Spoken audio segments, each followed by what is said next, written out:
It's Rotten Mournings. The best way to start your morning off rotten. Welcome to Season 3. Shit together, Scott. Yeah, and that's how we start Season 3 of Rotten Mournings. Fucking season Rotten 3. Get your shit together, Scott. Well, we've got Carrie joining us for her very first episode. That's how she makes her dynamic debut. I'm very excited. Yes, Carrie. welcome I'm to Carrie. Season 3 retry number 5. I'm glad that you were counting. I'm also glad that you can't count. Yes. Yeah, this has been 5 for 20 goes now. This is Season 3 of Rotten Mornings. If you have listened to the other seasons, why? We're sorry. Yeah, you have That's on you. Probably been mourning. All right, don't talk to me like that. Come on. Hey, Brandy. Good morning, Brandy. Morning, Brandy. Hi, Glad you're Brandy. both here and there. Yeah. He says that like he's not, but he's totally glad you are. As always, I am Scott. You are pointing at me again. What the fuck is happening? That's rude to point. I'm Matt. Yeah, it's rude. I'm Brandy. I'm Grim. I'm Carrie. I'm guilty by association. Okay. Last time he was flip a coin. Today he's guilty by association. Is that ever-changing crew member? I love Today it. Scott is playing. He's paying. Shit, I'm Hey, I'm paying playing. It's great. pay to play. He's playing Hungry Munster. Yep.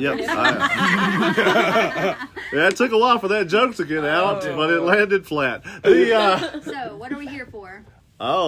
We've got some really exciting stuff that we're doing in Season 3. That's right. We told you guys at the end of Season 2, if you recall and listened, which you didn't, nor do you, that we will be doing movie reviews. Movie in this reviews. season. And I picked the first one, which is Hereditary.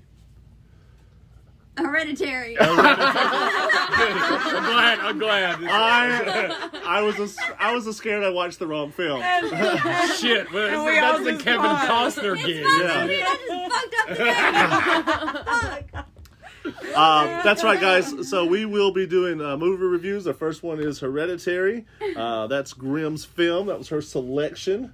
And beware, there will be spoilers. Lots of spoilers. If you have Yeah. not watched the movie... And I mean, I would and you say think don't you're listen to going this, to. but please listen to this anyways, even if you haven't watched the movie. We're going to spoil the shit out of the movie. But I if you would, haven't watched it yet, come on. I would recommend, if you haven't watched the movie, listen to this instead. No. Well, I mean, we don't know how good this episode's going to be. If you have or haven't watched the movie, don't listen to this. And if you have or haven't listened to this, probably watch the movie instead.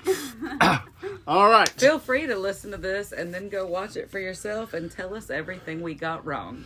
Oh, man. We're really excited about this because it is the first episode, but we're also still kind of getting our feet. So the format may change Where'd a my little bit. feet go? I thought I had feet. Who got your feet? Who took her feet? Oh, I don't have a toenail. Does that count? We're actually going to try our hand at this. We're probably going to talk over each other and it be a mass of that's what fucking happens. blah, blah, blah, blah. Yeah. So we want to go ahead and apologize to you guys because you're not listening to this. We want to apologize to you guys for all of the episodes, even when it was just Scott by himself and there was no stumbling. So, we're just apologizing to Brandy. Yes. Yes, I'm We're sorry, Brandy. apologizing to myself. Brandy, so sorry. I'm sorry, Brandy. So, with that being said, good morning. Good. Venu, Venici. Yeah, we're recording this at 8:55 at night. But In the morning. But we're pretending like it's in the morning. morning. Don't blow this illusion. We have held this so perfectly. Oh, yeah, I'm sorry. For the Yes, past so perfectly. Yeah. 6 seasons. What day is it? It's only Yep. feet. The Yep. 17th. All right, so this film came out in 2018. Yeah. This film was Ari Aster's debutorial film, his very first film, and got a lot of acclaim for what he did, and especially for the first film. The problem is that it bombed at the box office because of, and I kind of think about talking about this movie in like beginning, middle, end. And I think to even start to talk about this movie, you have to go back to what hype it was generating when it first was being released. And the trailer for this movie is what doomed this movie to fail at the box office. Very common. The trailer portrayed a crazy woman in a family with secrets who had just lost her grandmother, whose grandmother was really close to her daughter, and some crazy shit was happening with her daughter and grandmother's connection. And they sell it as if the daughter is 100% the main character, that it's all about her connection to the grandmother, and that is it. And let me just point this out for you guys listening. If you hear a crunching or chewing sound, That's Urza. No, it's not. That's Scott. He's chewing on his taco comfort knife. bone. His rickets. What's wrong with you, Scott? absolutely. So not only did the trailer come out, and there was it maybe not portrayed the film in the way that it was, but there was also a lot of hype from the film festival circuit that it hit. So this movie was talked about. It may not have been talked about in the way that it could have been. Yeah, and I showed Grim and Brandy the trailer earlier, telling them that, and y'all kind of got that same opinion from the trailer too. I would recommend watching the trailer before watching the movie, because it sends you to a 100% completely different movie. The tone of the trailer is so different. It's so mixed up. And if you've seen the movie and then watched the trailer, you'll notice that in the trailer they masked out every part of the girl being dead. Mm-hmm. When the trailer first starts, it's the scene where she's being buried underground and the camera's descending. Coffin's not in the shot. They digitally removed the coffin, so they had no reference of the girl's part of They dying. digitally removed a few things from that trailer. Yes. That changed it from the scene that you actually see. And in the movie. I know, like, the director was attempting to set up a kind of a red herring, because he didn't want to do the tropic horror movie thing, even though the trailer sold it like a very tropic horror movie. But Now that's the beginning. You had also already seen this movie before our recent viewing of it. I didn't know anything about it. Sorry, you cut off your eyes again. Cut your fucking eyes out! I didn't see the trailer. I didn't watch anything about it. Didn't read the bio on it. Anything. So first, just seeing it. Before I watched it, I assumed it was about some inbred hillbillies, and boy, was I wrong. Wow. Were you? Did you pick this movie entirely on its name? Were you like, man, that sounds like a great movie about inbred hillbillies. That sounds it's great. close to home. She'd been told she should watch, I think. It's fair. That's my guess. No, I was just surfing through recent movies and was like, all right, this is good. And you had never seen it before either, No, right? I hadn't even heard of it, but I have to say I'd rate it a solid 7 out of 10 in my opinion. If you were going to say what you thought the movie was about just when we first talked about it, like, what would you have thought the movie Hereditary was even about? Before seeing a single scene. Yeah. Hereditary. Just Hereditary. I keep fucking that about up. a family or something in a family line, ancestral line, something like that. Yeah. Rednecks. Yeah. Right, yeah. Yeah. What was the movie with Alice Cooper that was based on the Lovecraft thing about them rednecks, like, breeding until they bred the perfect inbred thing for this demon? I had tried to wipe that out of my memory, so the title definitely isn't there. Yeah, but holy crap, that's All I like can think of is Hereditary rednecks too. want your blood, but Yeah. that was you. Yeah. What is the Dueling Banjos famous The Deliverance? Yeah. Deliverance? Ah. Yeah, that's what I was thinking when you were saying that. Like, it sounds like a Deliverance kind of thing. So what you were saying is, like, the director did not want to do a typical horror trope movie. Yes. My biggest complaint about this film is that it starts me off in these incredibly gorgeous shots, some of the most beautiful very visuals. I loved it. Part of that was the long single shots, and the other thing is they built half the set on a All set soundstage, so they could pull it away. and they pulled the sides off so they could get these long wide shots.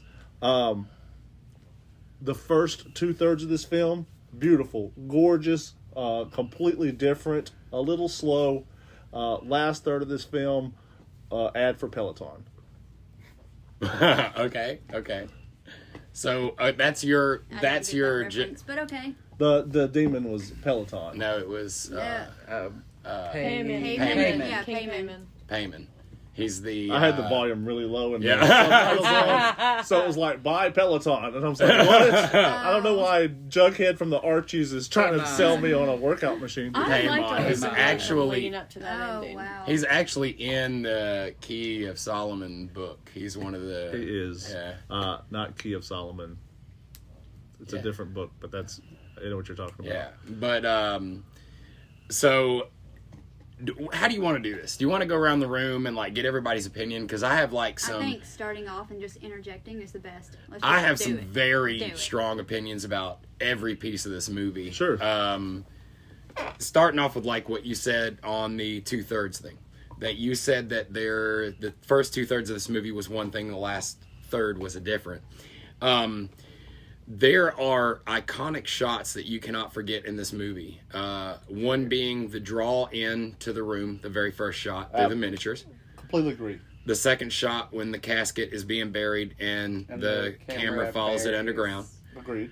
The scene when she fucking, I'm thinking it's when she sees her mother and she does the scream where everything pauses and it's her face being elongated and it's just so droning and shit. I believe that those four scenes are bookmark titles. That the first scene in the miniature thing is when it's talking about their personal lives, where she does the miniatures and he does this and he does that. When the casket goes underground, it's chapter 2. When she sees the grandmother, it's chapter 3.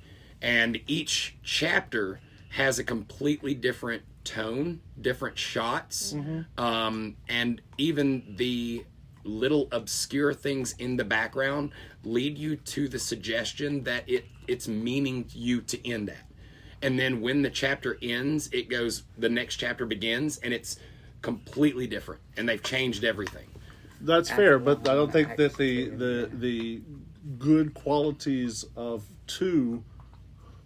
I think the ending for me brought down the quality of the first 2, so that it didn't average out to be the thing that I wanted Is it to be. it possibly because of the grotesquity of the last part that just is off-putting? In no way. No, It totally changed the speed, the pacing sped up, the storytelling got sloppy, the legend got sloppy, and I know his whole thing was like, I don't want the audience to know because the audience is finding out at the same time the family's finding out. Totally okay with that. That was not feel explained though. I disagree with that I feel assumption. Like you wanted the audience to know, but kind of you wouldn't know unless you looked up the words you keep seeing on the walls. You wouldn't know if you knew The very first the little room, the very symbols, first thing they meanings. talk about in the classroom pretty much spells out the plot of the movie. Yeah. In the very first scene when they're talking about the guy having choice and how he would do this and how these characters are trapped in just an ever-ending down and they can't And do the anything fact about that he's it. ignoring all the blatant And that he's signs ignoring all they around like him. he consistently calls himself out, breaking the third wall, and he does this in all of his movies, where he spells it the fuck out for you. Now was this your I didn't- first viewing of it too? I didn't pick up on that quite as quickly because I thought it was just a family with mental illness. They had mental health issues running through the family. yeah, And I didn't see, I knew the flashing lights. I seen that. I knew the flashing lights. I seen that.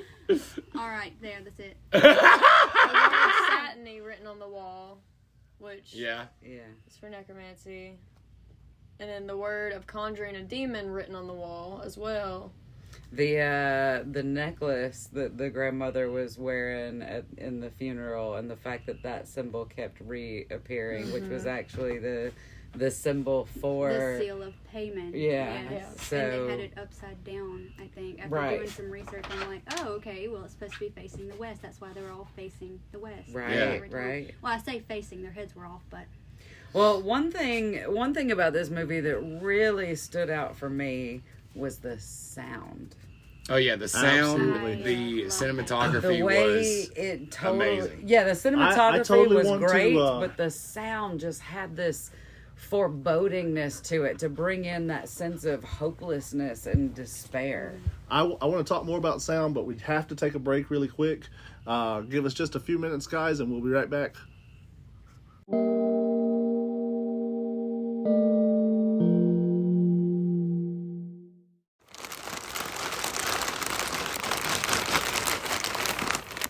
All right, guys, we're here. We have just done a review with the Good Stuff's Kettle Corn Emporium.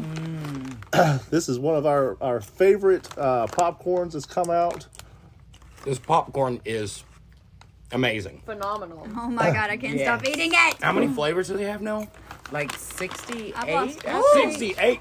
And they have literally a kettle corn for almost every flavor I could possibly imagine at this point. Even I think I've tasted some licked unicorn. A licked unicorn. For everybody, even if you're picky. Even if you're picky. This company supports the other haunt actors and helps promote those and gives them an avenue for that. And we've seen a lot of our rotten friends have their own corn Yes. flavors. It's such a beautiful thing. I love And it. the fact that Good Stuff is bringing together the haunt community, it can't be anything more rotten and more on par with what we want to be. Absolutely. And this damn kettle corn is fucking amazing. It absolutely I can't is. stop eating this. I'm gonna turn into a kettle corn. Guys, check out www.kettlecornemporium.com and get yourself some of this. Is absolutely phenomenal. Get you some of this.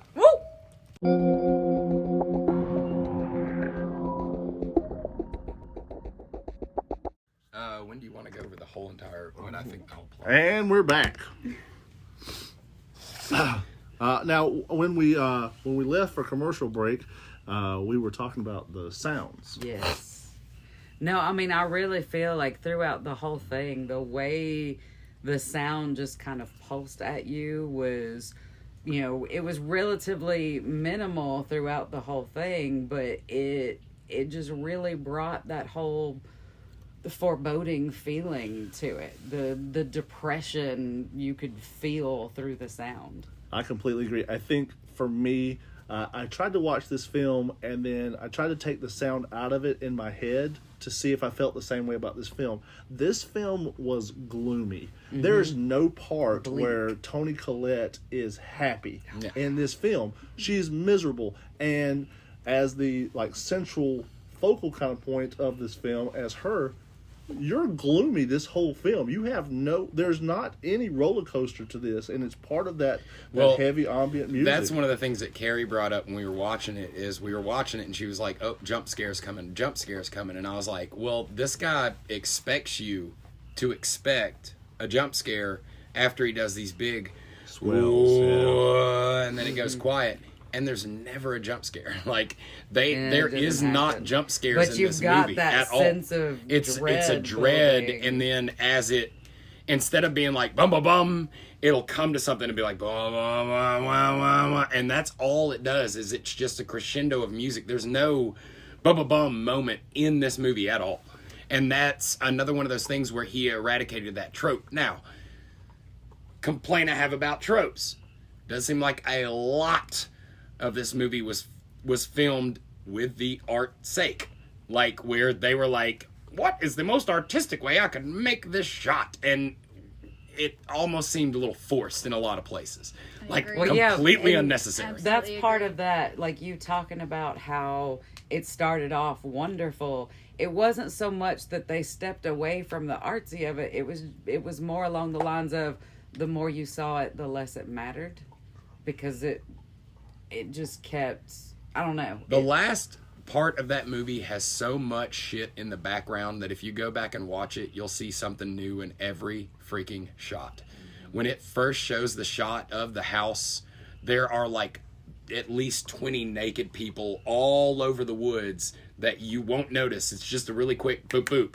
And he's big about that. I didn't notice it. You pointed it out. I didn't see it. Yeah, I didn't see it the first time either. There is, and all through the movie, that the blue light keeps showing up, just really lightly, kind of denote, showing the viewer, hey, look over here. Now, they disguise it sometimes as lightning, because there's storms, but there's never any lightning, and it's the same color as the light. They're still doing that recognition of the thing. So my biggest complaint about it is the fact that it seemed a little bit more artsy for the sake of artsy. It's an A24 movie. I immediately go, oh, look at an A24 movie. It's going to be artsy for the sake of being artsy. Which, give or take, sometimes I love that, sometimes I hate that. That's nice. I'm just a nerd for symbolism. Yeah. Right. And I love that that. it's really good for that. It had Yeah. great symbolism. Now, do you want It really to... was like a puzzle fitting together all of those. Like, Even- what does Right. this mean? What is this leading to? Yeah, even when they zoomed in on the room 202, that number in this relating to payment is actually, the meaning of it is procuring to the mother. Nice. And Hell it's yeah. interesting how There's it so zooms in on the much. room after that woman is gone. Yeah, there's Yeah. so much iconography, even in the little rugs that she stitched. There's symbolism to the different Yes. symbols Oh, from yes. the Surrounding the doorways names, for the yeah. Key of Solomon. Oh yeah. So, Scott, would you like to hear what I believe that the point, like what really happened, what I think the plot of that movie is, and can I what? say one more thing Yeah. before that? You had referenced Toni Collette. Talk about her performance. Oh, she was Oh the, it was the my most God. amazing shit. Like she can make Absolutely you wonderful feel acting. emotion when she's being crazy Yes. and doing things that you wouldn't yourself do, And but she you can could feel do it with just a facial expression. Like, Yeah. have a She made it certain look facial easy. expression, and you feel her character at that moment. That's I like the completely face agree. change after her husband dies. The way she does it, you can just tell what's What just going happened, on. yeah. like what Brandy said when she's in the first time she goes to the counselor and she's got the very teenage like I don't want to do this, I don't want to do this, and then she evolves into the like very stern, angry but confused, and then she just goes into snap mode where the emotion has like eradicated. And I think everything that comes might be out. another reason why the third part seems so differently paced. Without Toni Collette really giving that performance and just being crazy run after guy, it removes that whole It entire does. existence of the It movie. does. I agree, but that doesn't change it. It for doesn't me. change the fact that Right. that's true. So Toni Collette, and I'll give credit to Gabriel Byrne, who's fantastic in everything. Agreed. He was really good. He But just she was underused. But she Yes. now and see if you Underused. guys agree with this. Totally influenced by Shelley Duvall. yeah, from fucking Yeah. the Can y'all see that? Yeah. Like slowly Especially descending with into now that some you of madness. said those that, facial yes, I can. expressions. Those like I facial said. expressions, everything. I was like, Yes. this is fantastic. She's doing a fantastic job. And Millie, who played the daughter, Charlie. Yes. yeah, Charlie, fantastic. Yeah. Can we comment on the fact that the mother's name at the end was Queen Lee, Queen Lee. and that's just Tifa away from Oh my Queen God. Latifah? No. No, it's fine. I'll cut that out. That's okay. I totally saw where you were going with that, and I tried to Stop. swerve so your head would get knocked off. You know, I hated the Ah! decapitation. I thought it was great. I loved I thought the decapitation was awful. Was not done well, and then showing the head was a useless plot thing. I feel like did they you showed notice it that the symbol was because- on the pole before she got hit Yes. the Yeah. first time? I feel like they showed it because that's when Payman would jump to people, is whenever they were decapitated. That's where Thank that's you. my That's like where we're gonna overarching go. thought of what the whole movie was about and why it had to happen A B C D E F The G lead like up that. to it. So that's what you wanted to talk about, and I interrupted you. So Well, my idea is that there is this society of people, right? Like rich people. They never talk about what the dad does or what Toni Collette does. They just seem to be well off. They show the dad in an office, but never explain what he does. They live in a fucking good house, and she makes miniatures for an art gallery, but she never actually. It never shows what she did. yeah, or because all the why they have miniatures it money or shows anything. are representations of pieces of her life and Between stories that now she's and He's a when it was psychologist, and she's a miniature artist. Did it say he was a psychologist? Yeah. Okay. I didn't catch that either. I didn't catch that Yeah, at I didn't all. catch that. I don't remember. Like I remember it showing him in his office, Which one was a time. problem for me because And drinking while someone he was at who his is office. that artistic, and she was arguably crazy before any of these events. Yeah. She was just crazy, Understandably, an too. artist who was like dealing with her own stuff through her own way.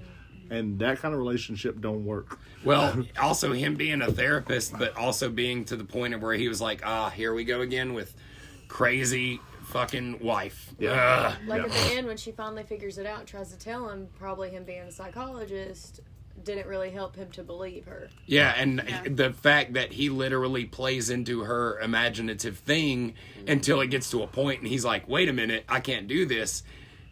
If he's a fucking psychiatrist, he's a shitty ass psychiatrist. Well, he also because he immediately he's like consistently doing the worst fucking thing. I can't do this with you again. I can't keep doing this with you. So in that way, he's referencing other incidents that we as viewers may know nothing because about. what you have to hold on to is the fact that you've picked up at a story where a family just saw the mother cover the kids in paint thinner and try to set them on fire, and now she's steady sitting there saying she was sleepwalking.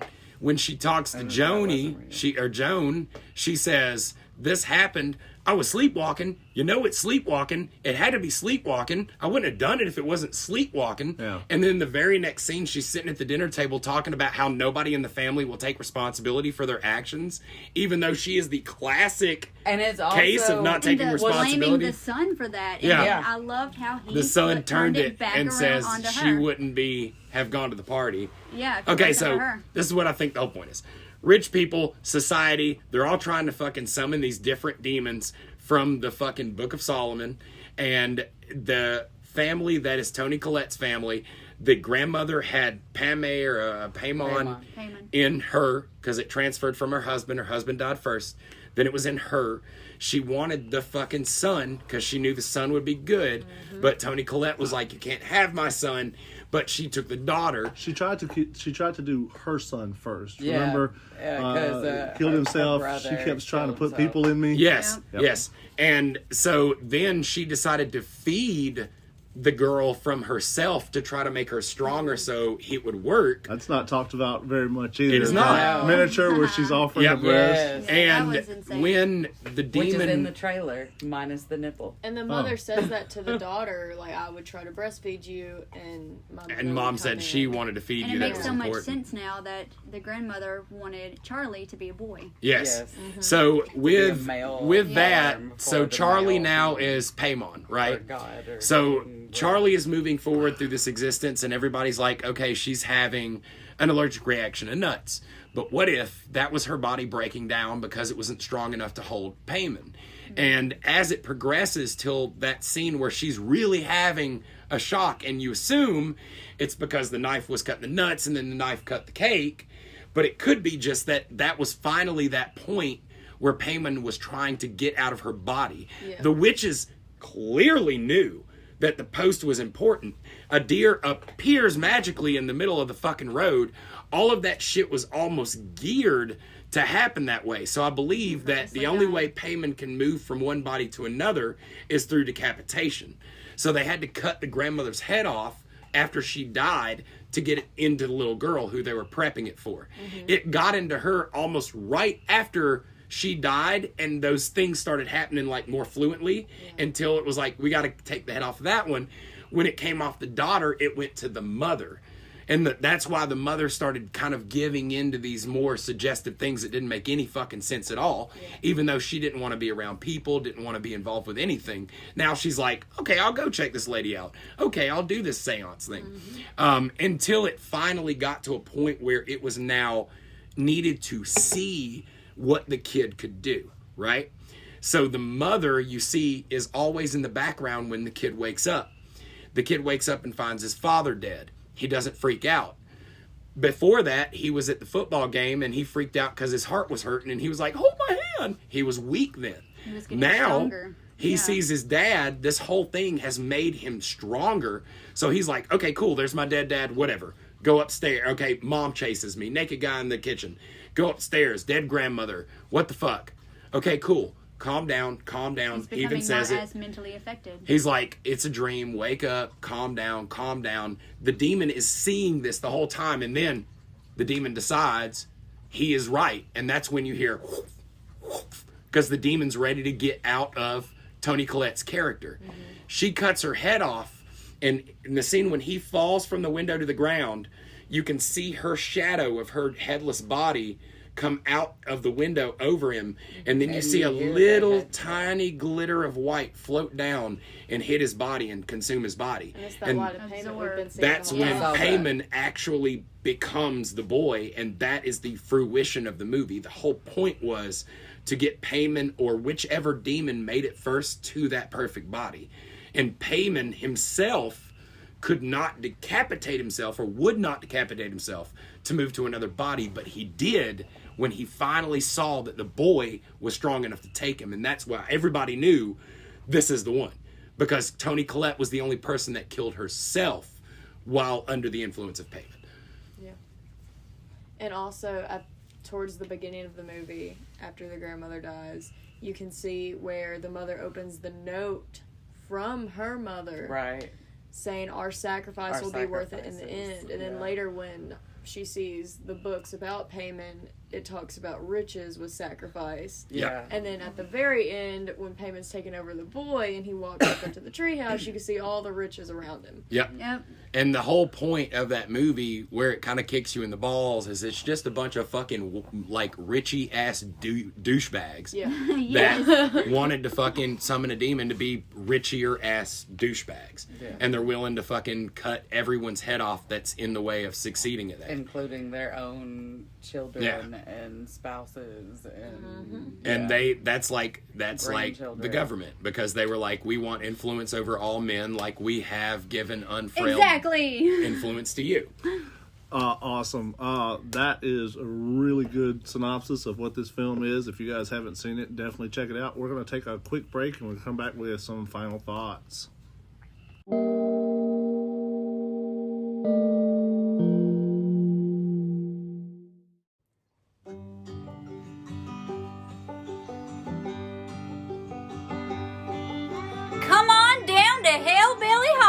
We got all things that are good and bad. Bring your wife, your kids, your cousins, your brothers, your sisters, and your other incestuous family members.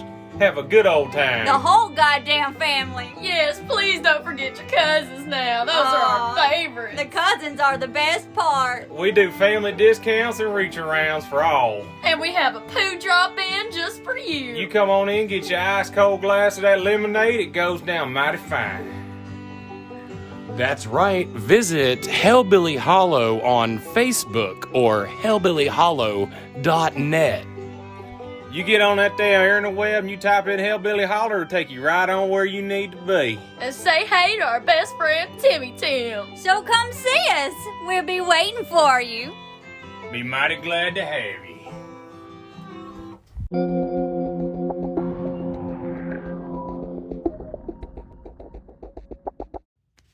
Okay, so for the last part of this, we're just going to kind of go around the room and get each of our individual opinions about anything you want to say, strengths, weaknesses of the movie, why you should watch it, why you shouldn't watch it, and what our rating on it is. Can we all kind of go off of a 10 rating, so that way we can have a little bit more of a levy space to it? Right. And, of course, as we move through these movies, we might give this one a higher score than another one, because we haven't set a standard of where our scores are, so bear with us for that, guys. Do you want me to start first? Sure, yeah. Okay, so in my opinion, this movie suffered from its campaign. It suffered from its trailer. It suffered from a little bit of forced artistic ideas, which is why the third act seems so disconnected. I think that it would have been better paced a little bit further forward and have that kind of chaoticness of the third act, or at least started bringing that in. It seemed very separate for me. It almost seemed like 3 separate movies for me. So overall, I'm really, again, I can't stress, watch Hereditary one good time. It is fucking 100% worth the one watch. Definitely. But in my book, it's a cult thing. It's great, but I'm going to give it a 4. Because I love everything about it. I love the gratuitous nature of it. It just seemed like some of it was just put there in order to be there. I like the story. I like where it takes you. I like the adventure you go on. I love the soundscape. I love the lyrics. I think that Toni Collette and the kid and the father did some of the best acting ever. I think that a lot of the movie suffered from some bad acting on everybody else's part. I think everybody did good, but it just seemed like there was a big disconnect between the other characters. So yeah, overall I give it a 4, and I recommend you watch it. A 4 and a recommendation. Yep. A rarity. Right. I agree with what you're saying. I did really appreciate some of the artsy shots. I've already mentioned I loved the sound, and definitely Toni Collette's performance. Really, I think the part for me that just I couldn't identify truly with any of the characters. I felt no true empathy for them in a lot of ways, and I just felt like they were all disassociated from each other even before affected by grief. I think that just kept pulling me out of it because I just could not identify with any of the characters. So what's your rating on it? I do think it's worth a watch very much. I'm glad that I watched it and saw it for what I did. I don't think I would give it a rewatch. I go with a 5 out of 10. So that's a recommendation to watch and a 5. Very good. I would give it a 6 out of 10. I really also enjoyed Toni's performance. Very wonderful acting. I didn't think a lot of the scenes with the dollhouse and the transitions with that was needed. I didn't see the point of it. But I also would say I would love to have seen more blood and gore in that movie. Okay. What's your rating? I just said. She said 6. And would you recommend to watch? I also wouldn't rewatch, but I would recommend to watch, yes. See for yourself. Cool. So for me, I'm probably going to take a different take on this. I loved all of the art shots. I loved the cinematography. The cinematography was one of the big selling points for me personally. The music in this was another huge selling point. Unfortunately, the lack of diversity in the music. There was a lot of different music. There just wasn't anything that put me on a roller coaster. Mm-hmm. I felt gloomy the whole time. Yes. The shots were gorgeous in the beginning. Probably the first and maybe the second thirds of this film. It got sloppier. The storytelling got sloppier in the third. It may have benefited from stretching the third act out longer. It was already a 2-hour film because the pacing of this film was miserably slow. It wanted to drag you through gravel very, very slowly, and that's what this film did.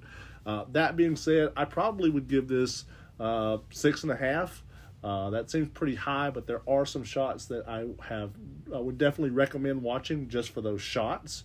Probably some shots that I would like to see again. I would watch again for those shots.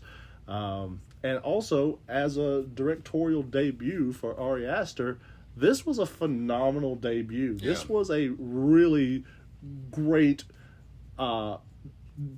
freshman effort. And for that reason, I would say, give it a watch. So it's a watch and a 6.5. That's good. And what about you? Well, in total, I would rate it a 7, and the reason for that would be, like I said, I'm a sucker for symbolism, and I loved how if you don't research the words on the walls, you're not going to know what it is, but at the same time, the symbolism of everything is slowly leading up to the final reveal, where it makes the plot obvious in the end. And like I said, that's biased because I'm a sucker for symbolism, but I loved that part of the movie. And I actually added up all of our ratings and averaged them, and that was an average 5.7. I did it too. Yeah. And I think Carrie also pointed out how she really enjoyed the occult factor as well. Yes, the necromancy. Even in the beginning when they kept symbolizing that, I kept trying to figure out, okay, how is this related? How is this all connected due to this? And I feel like you kind of just figure that all out in the end. I like how we went in ascending order all the way across the board. 4, 5, 6, 6.5, 7. Mm-hmm. I think that's kind of hilarious. Did not finish the movie. What do you think? Well, the solid 10 minutes of this movie I watched, I passed out. I must agree with everyone that it very had a slow approach. It drug out, but it was beautifully illustrated for the solid 10 minutes that I did. But I would give it, with what I saw, a 5. And I will definitely watch it later when I have 2 hours to kill before falling asleep. That's awesome. Hey, because you pointed that out, and while you were talking, it made me realize something about the pacing of this film. There was a film with Jeff Goldblum called Mr. Frost. Mm-hmm. And if you ever saw Mr. Frost, it has that kind of...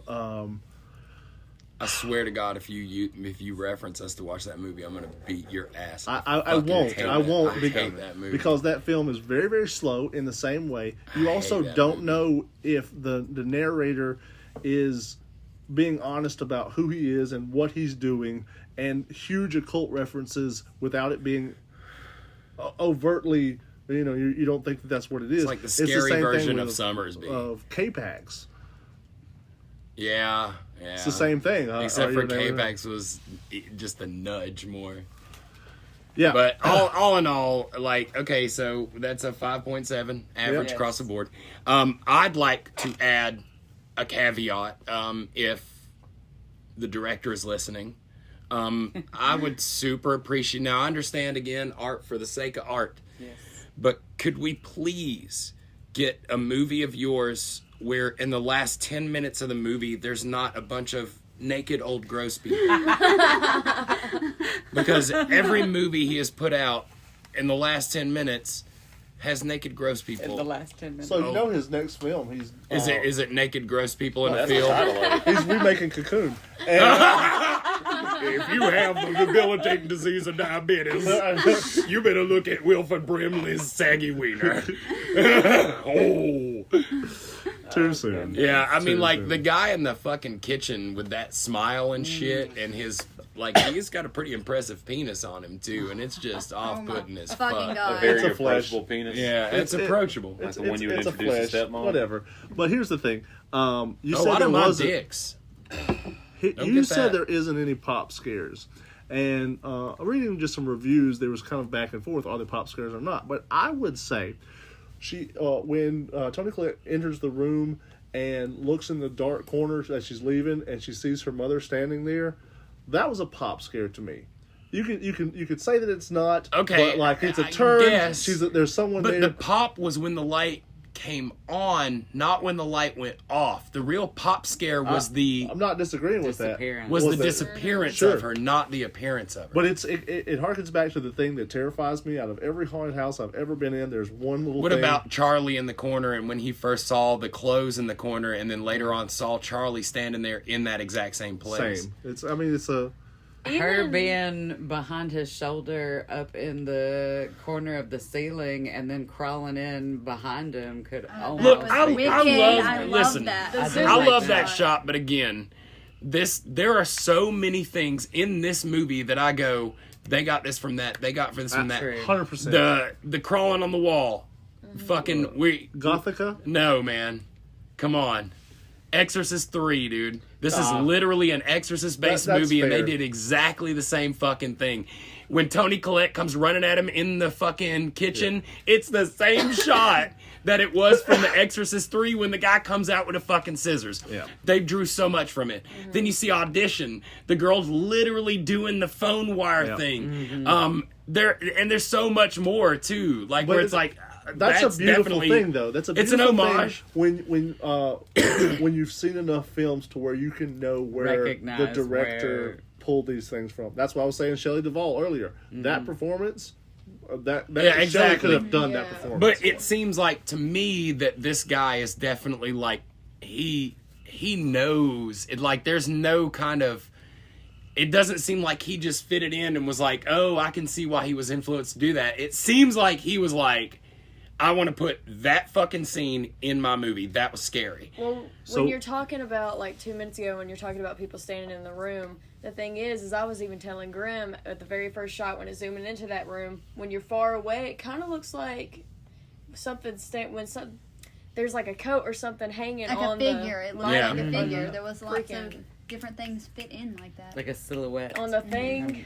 Yeah, But I know what it I'm starts back with. at And the way it's hanging on there, it looks like a person until it zooms in, and then you realize it's not. So I Yeah. feel like that's also symbolism. mind hidden tricks too. and everything. People are gonna What be doing he this. looks like from the darkness as opposed to what he looks like in the light.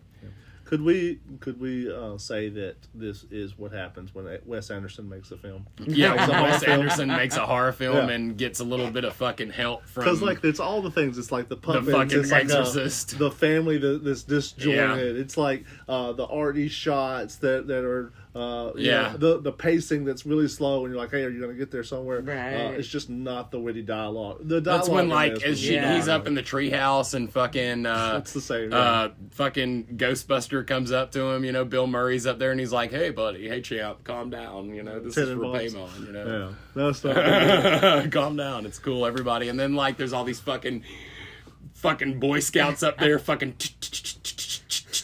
Paymon. Way to go. Well, that's what we descended into. So I'm glad that you guys were here for that because I'm not glad. This If you like seeing naked, gross people, check out all of his fun-filled movies the I'm last scared. 10 minutes. Now, do we want to mention what our next movie is in case anyone wants Yes, to watch it with if us? it was fucking hard to find Hereditary, here we go. Yeah. It's goddamn Cemetery, man.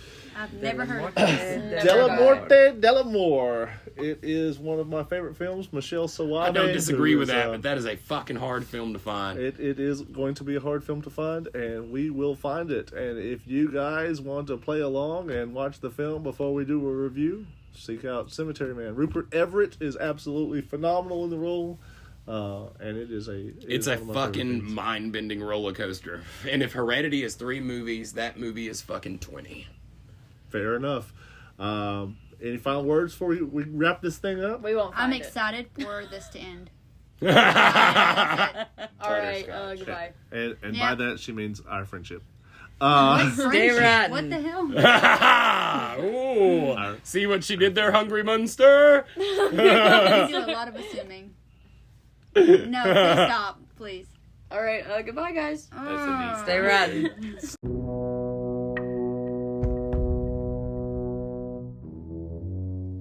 Join us next time for another episode of Rotten Mournings.